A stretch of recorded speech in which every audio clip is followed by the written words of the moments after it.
بسم اللہ الرحمن الرحیم،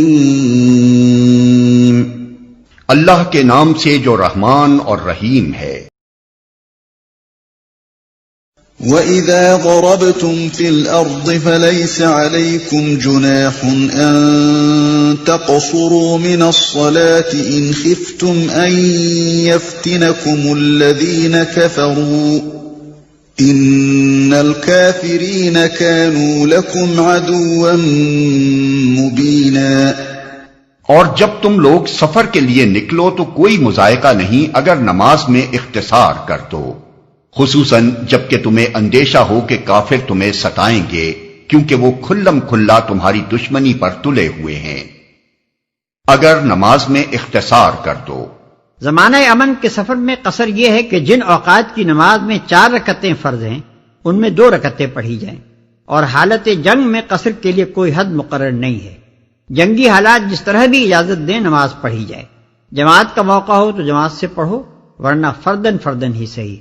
قبلہ رخ نہ ہو سکتے ہو تو جدھر بھی رخ ہو، سواری پر بیٹھے ہوئے اور چلتے ہوئے بھی پڑھ سکتے ہو۔ رکوع و سجدہ ممکن نہ ہو تو اشارے ہی سے صحیح۔ ضرورت پڑے تو نماز ہی کی حالت میں چل بھی سکتے ہو، کپڑوں کو خون لگا ہوا ہو تب بھی مذائقہ نہیں۔ ان سب آسانیوں کے باوجود اگر ایسی پرخطر حالت ہو کہ کسی طرح نماز نہ پڑھی جا سکے تو مجبوراً مؤخر کی جائے، جیسے جنگ خندق کے موقع پر ہوا۔ اس امر میں اختلاف ہے کہ سفر میں صرف فرض پڑھے جائیں یا سنتیں بھی۔ نبی صلی اللہ علیہ وسلم کے عمل سے جو کچھ ثابت ہے وہ یہ ہے کہ آپ سفر میں فجر کی سنتوں اور عشاء کے وتر کا تو التزام فرماتے تھے، مگر باقی اوقات میں صرف فرض پڑھتے تھے۔ سنتیں پڑھنے کا التزام آپ سے ثابت نہیں ہے، البتہ نفل نمازوں کا جب موقع ملتا تھا پڑھ لیا کرتے تھے، حتیٰ کہ سواری پر بیٹھے ہوئے بھی پڑھتے رہتے تھے۔ اسی بنا پر حضرت عبداللہ ابن عمر رضی اللہ تعالی عنہ نے لوگوں کو سفر میں فجر کے سوا دوسرے اوقات کی سنتیں پڑھنے سے منع کیا ہے، مگر اکثر علماء ترک اور فعل دونوں کو جائز قرار دیتے ہیں اور اسے بندے کے اختیار پر چھوڑ دیتے ہیں۔ حنفیہ کا مختار مذہب یہ ہے کہ مسافر جب راستہ طے کر رہا ہو تو سنتیں نہ پڑھنا افضل ہے، اور جب کسی مقام پر منزل کرے اور اطمینان حاصل ہو تو پڑھنا افضل۔ جس سفر میں قصر کیا جا سکتا ہے اس کے لیے بعض ائمہ نے یہ شرط لگائی ہے کہ وہ فی سبیل اللہ ہونا چاہیے، جیسے جہاد، حج، عمرہ، طلب علم وغیرہ۔ ابن عمر رضی اللہ عنہ، ابن مسعود رضی اللہ عنہ اور عطا رحمۃ اللہ علیہ کا یہی فتویٰ ہے۔ امام شافعی رحمۃ اللہ علیہ اور امام احمد رحمۃ اللہ علیہ کہتے ہیں کہ سفر کسی ایسے مقصد کے لیے ہونا چاہیے جو شرعاً جائز ہو۔ حرام و ناجائز اغراض کے لیے جو سفر کیا جائے اس میں قصر کی اجازت سے فائدہ اٹھانے کا کسی کو حق نہیں ہے۔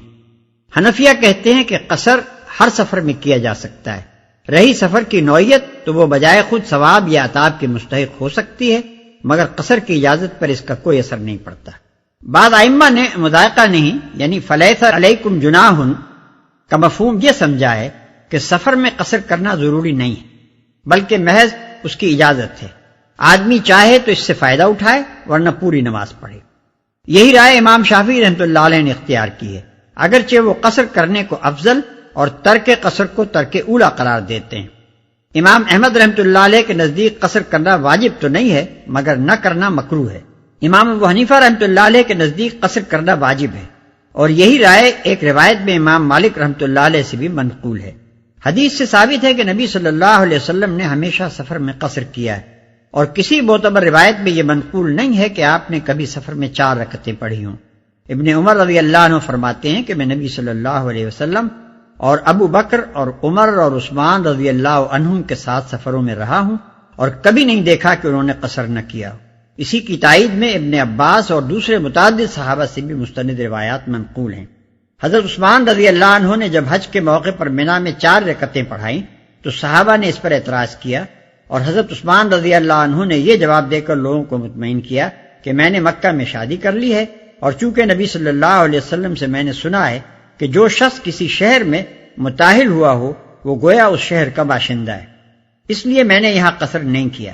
ان کثیر روایات کے خلاف 2 روایتیں حضرت عائشہ رضی اللہ عنہا سے مروی ہیں جن سے معلوم ہوتا ہے کہ قصر اور اتمام دونوں درست ہیں، لیکن یہ روایتیں سند کے اعتبار سے ضعیف ہونے کے علاوہ خود حضرت عائشہ رضی اللہ عنہا ہی کے ثابت شدہ مسلک کے خلاف۔ البتہ یہ صحیح ہے کہ ایک حالت بین السفر والحضر بھی ہوتی ہے، جس میں ایک ہی عارضی فرودگاہ پر حسب موقع کبھی قصر اور کبھی اتمام دونوں کیے جا سکتے ہیں، اور غالباً حضرت عائشہ رضی اللہ عنہا نے اسی حالت کے متعلق فرمایا ہوگا کہ نبی صلی اللہ علیہ وسلم نے سفر میں قصر بھی کیا ہے اور اتمام بھی۔ رہے قرآن کے یہ الفاظ کے مذائقہ نہیں اگر قصر کرو تو ان کی نظیر سورہ بقرہ رکوع 19 میں گزر چکی ہے، جہاں صفا اور مروہ کے درمیان سعی کے متعلق بھی یہی الفاظ فرمائے گئے ہیں، حالانکہ یہ سعی مناسک حج میں سے ہے اور واجب ہے۔ دراصل دونوں جگہ یہ کہنے کا مقصود لوگوں کے اس اندیشے کو دور کرنا ہے کہ ایسا کرنے سے کہیں کوئی گناہ تو لازم نہیں آئے گا یا ثواب میں کمی تو نہ ہوگی۔ مقدار سفر جس میں قصر کیا جا سکتا ہے ظاہریہ کے نزدیک کچھ نہیں ہے، ہر سفر میں قصر کیا جا سکتا ہے، خواہ کم ہو یا زیادہ۔ امام مالک رحمۃ اللہ علیہ کے نزدیک 48 میل یا ایک دن رات سے کم کے سفر میں قصر نہیں ہے، یہی رائے امام احمد رحمۃ اللہ علیہ کی ہے۔ ابن عباس رضی اللہ عنہ کا بھی یہی مسلک ہے، اور امام شافعی رحمۃ اللہ علیہ سے بھی ایک قول اس کی تائید میں مروی ہے۔ حضرت انس رضی اللہ تعالی عنہ 15 میل کے سفر میں قصر کرنا جائز سمجھتے ہیں۔ امام اوزاعی اور امام زہری حضرت عمر رضی اللہ عنہ کی اس رائے کو لیتے ہیں کہ ایک دن کا سفر قصر کے لیے کافی ہے۔ حسن بصری 2 دن اور امام ابو یوسف 2 دن سے زیادہ کی مسافت میں قصر جائز سمجھتے ہیں۔ امام ابو حنیفہ رحمۃ اللہ علیہ کے نزدیک جس سفر میں پیدل یا اونٹ کی سواری سے 3 دن صرف ہوں، یعنی تقریباً 18 فرسنگ یا 54 میل، اس میں قصر کیا جا سکتا ہے۔ یہی رائے ابن عمر، ابن مسعود اور حضرت عثمان رضی اللہ عنہم کی ہے۔ اثناء سفر میں دوران قیام جس میں قصر کیا جا سکتا ہے مختلف ائمہ کے نزدیک مختلف۔ امام احمد رحمۃ اللہ علیہ کے نزدیک جہاں آدمی نے 4 دن ٹھہرنے کا ارادہ کر لیا ہو وہاں پوری نماز پڑھنی ہوگی۔ امام مالک رحمۃ اللہ علیہ اور امام شافعی رحمۃ اللہ علیہ کے نزدیک جہاں 4 دن سے زیادہ قیام کا ارادہ ہو وہاں قصر جائز نہیں۔ امام اوزاعی 13 دن اور امام ابو حنیفہ رحمۃ اللہ علیہ 15 دن یا اس سے زیادہ کی نیت قیام پر پوری نماز ادا کرنے کا حکم دیتے ہیں۔ نبی صلی اللہ علیہ وسلم سے اس باب میں کوئی صریح حکم مروی نہیں ہے، اور اگر کسی جگہ آدمی مجبوراً رکا ہوا ہو اور ہر وقت یہ خیال ہو کہ مجبوری دور ہوتے ہی وطن واپس ہو جائے گا تو تمام علماء کا اتفاق ہے کہ ایسی جگہ بلا تعین مدت قصر کیا جاتا رہے گا۔ صحابہ کرام رضوان اللہ تعالی علیہم اجمعین سے بکثرت مثالیں ایسی منقول ہیں کہ انہوں نے ایسے حالات میں 2 سال تک مسلسل قصر کیا ہے۔ امام احمد ابن حنبل رحمۃ اللہ علیہ اسی پر قیاس کر کے قیدی کو بھی اس کے پورے زمانے قید میں قصر کی اجازت دیتے ہیں، جبکہ تمہیں اندیشہ ہو کہ کافر تمہیں ستائیں گے۔ ظاہریوں اور خارجیوں نے اس فقرے کا یہ مطلب لیا ہے کہ قصر صرف حالت جنگ کے لیے ہے اور حالت امن کے سفر میں قصر کرنا قرآن کے خلاف ہے، لیکن حدیث میں مستند روایت سے ثابت ہے کہ حضرت عمر رضی اللہ عنہ نے جب یہی شبہ نبی صلی اللہ علیہ وسلم کے سامنے پیش کیا تو حضور صلی اللہ علیہ وسلم نے فرمایا، یہ قصر کی اجازت ایک انعام ہے جو اللہ نے تمہیں بخشا ہے، لہذا اس کے انعام کو قبول کرو۔ یہ بات قریب تواتر سے ثابت ہے کہ نبی صلی اللہ علیہ وسلم نے امن اور خوف دونوں حالتوں کے سفر میں قصر فرمایا ہے۔ ابن عباس رضی اللہ عنہ تصریح کرتے ہیں کہ نبی صلی اللہ علیہ وسلم مدینہ سے مکہ تشریف لے گئے اور اس وقت رب العالمین کے سوا کسی کا خوف نہ تھا، مگر آپ نے 2 ہی رکعتیں پڑھیں۔ اسی بنا پر میں نے ترجمے میں خصوصاً کا لفظ قوسین میں بڑھا دیا ہے۔ وَإِذَا كُنْتَ فِيهِمْ فَأَقَمْتَ لَهُمُ الصَّلَاةَ فَلْتَقُمْ طَائِفَةٌ مِّنْهُمْ مَعَكَ وَلْيَأْخُذُوا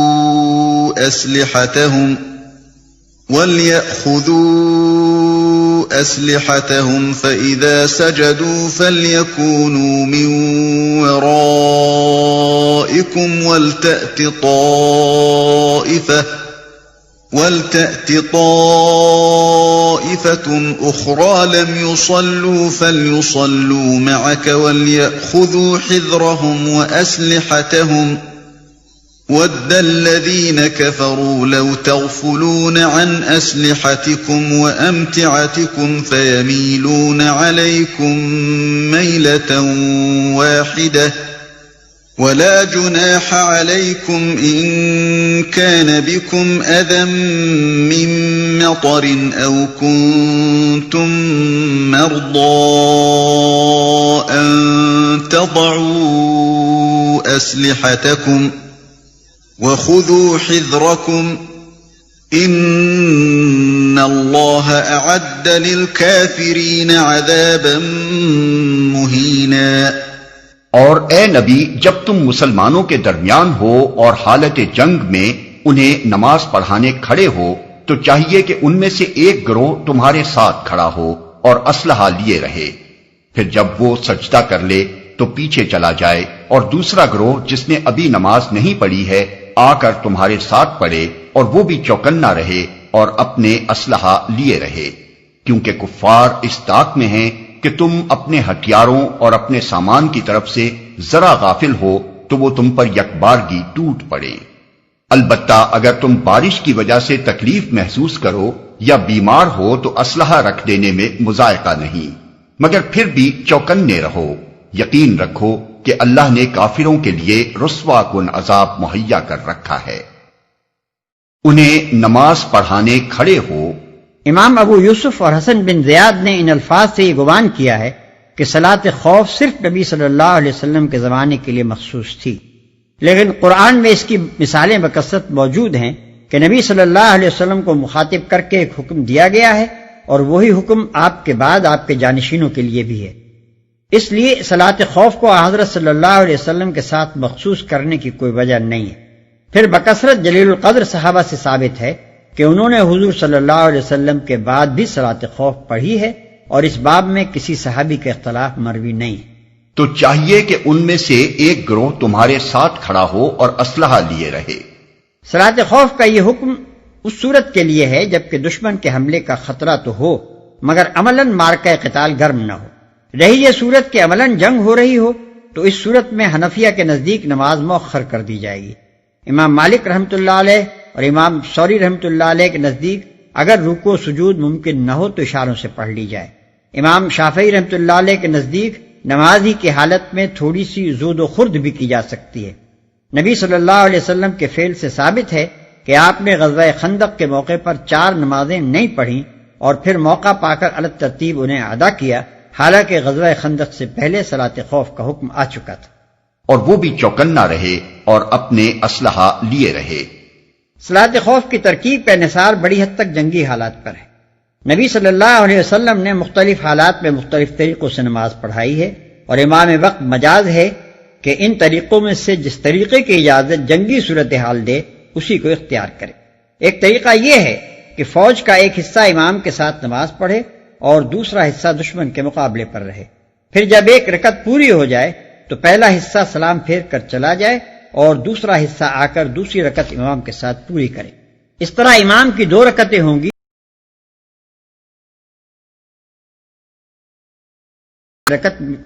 دوسرا طریقہ یہ ہے کہ ایک حصہ امام کے ساتھ ایک رکعت پڑھ کر چلا جائے، پھر دوسرا حصہ آ کر ایک رکعت امام کے پیچھے پڑھے، پھر دونوں حصے باری باری سے آ کر اپنی چھوٹی ہوئی ایک ایک رکعت بطور خود ادا کر لیں۔ اس طرح دونوں حصوں کی ایک ایک رکعت امام کے پیچھے ادا ہوگی اور ایک ایک رکعت انفرادی طور پر۔ تیسرا طریقہ یہ ہے کہ امام کے پیچھے فوج کا ایک حصہ 2 رکعتیں ادا کرے اور تشہد کے بعد سلام پھیر کر چلا جائے، پھر دوسرا حصہ تیسری رکعت میں آ کر شریک ہو اور امام کے ساتھ سلام پھیرے۔ اس طرح امام کی 4 اور فوج کی 2 رکعتیں ہوں گی۔ چوتھا طریقہ یہ ہے کہ فوج کا ایک حصہ امام کے ساتھ ایک رکعت پڑھے اور جب امام دوسری رکعت کے لیے کھڑا ہو تو مقتدی بطور خود ایک رکعت مع تشہد پڑھ کر سلام پھیر دیں، پھر دوسرا حصہ آ کر اس حال میں امام کے پیچھے کھڑا ہو کہ ابھی امام دوسری ہی رکعت میں ہو، اور یہ لوگ بقیہ نماز امام کے ساتھ ادا کرنے کے بعد ایک رکعت خود اٹھ کر پڑھ لیں۔ اس صورت میں امام کو دوسری رکعت میں طویل قیام کرنا ہوگا۔ پہلی صورت کو ابن عباس رضی اللہ عنہ، جابر ابن عبداللہ رضی اللہ عنہ اور مجاہد رحمۃ اللہ علیہ نے روایت کیا ہے۔ دوسرے طریقے کو عبداللہ ابن مسعود رضی اللہ عنہ نے روایت کیا ہے اور حنفیہ اسی کو ترجیح دیتے ہیں۔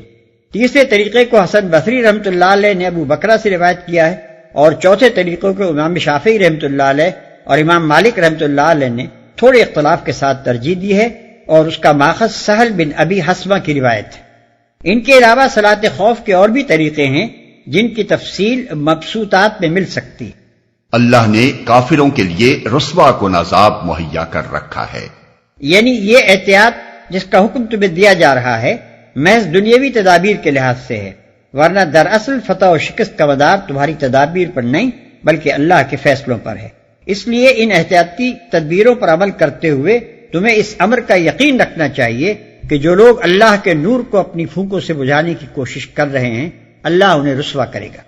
فَإِذَا قَضَيْتُمُ الصَّلَاةَ فَاذْكُرُوا اللَّهَ قِيَامًا وَقُعُودًا وَعَلَى جُنُوبِكُمْ فَإِذَا اطْمَأْنَنْتُمْ فَأَقِيمُوا الصَّلَاةَ إِنَّ الصَّلَاةَ كَانَتْ عَلَى الْمُؤْمِنِينَ كِتَابًا مَوْقُوتًا۔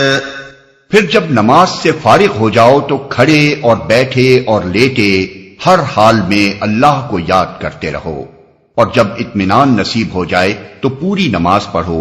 نماز در حقیقت ایسا فرض ہے جو پابندی وقت کے ساتھ اہل ایمان پر لازم کیا گیا ہے۔ وَلَا تَهِنُوا فِي ابْتِغَاءِ الْقَوْمِ إِن تَكُونُوا تَأْلَمُونَ فَإِنَّهُمْ يَأْلَمُونَ كَمَا تَأْلَمُونَ وَتَرْجُونَ مِنَ اللَّهِ مَا لَا يَرْجُونَ وَكَانَ اللَّهُ عَلِيمًا حَكِيمًا۔ اس گروہ کے تعاقب میں کمزوری نہ دکھاؤ، اگر تم تکلیف اٹھا رہے ہو تو تمہاری طرح وہ بھی تکلیف اٹھا رہے ہیں، اور تم اللہ سے اس چیز کے امیدوار ہو جس کے وہ امیدوار نہیں ہیں۔ اللہ سب کچھ جانتا ہے اور وہ حکیم و دانا ہے۔ اس گروہ کے تعاقب میں کمزوری نہ دکھاؤ، یعنی گروہ کفار جو اس وقت اسلام کی دعوت اور نظام اسلامی کے قیام کی راہ میں مانع و مزاحم بن کر کھڑا ہوا تھا، اور تم اللہ سے اس چیز کے امیدوار ہو جس کے وہ امیدوار نہیں ہیں۔ یعنی تعجب کا مقام ہے اگر اہل ایمان حق کی خاطر اتنی تکلیفیں بھی برداشت نہ کریں جتنی کفار باطل کی خاطر برداشت کر رہے ہیں، حالانکہ ان کے سامنے صرف دنیا اور اس کے ناپائیدار فائدے ہیں، اور اس کے برعکس اہل ایمان رب السماوات والارض کی خوشنودی و تقرب اور اس کے ابدی انعامات کے امیدوار ہیں۔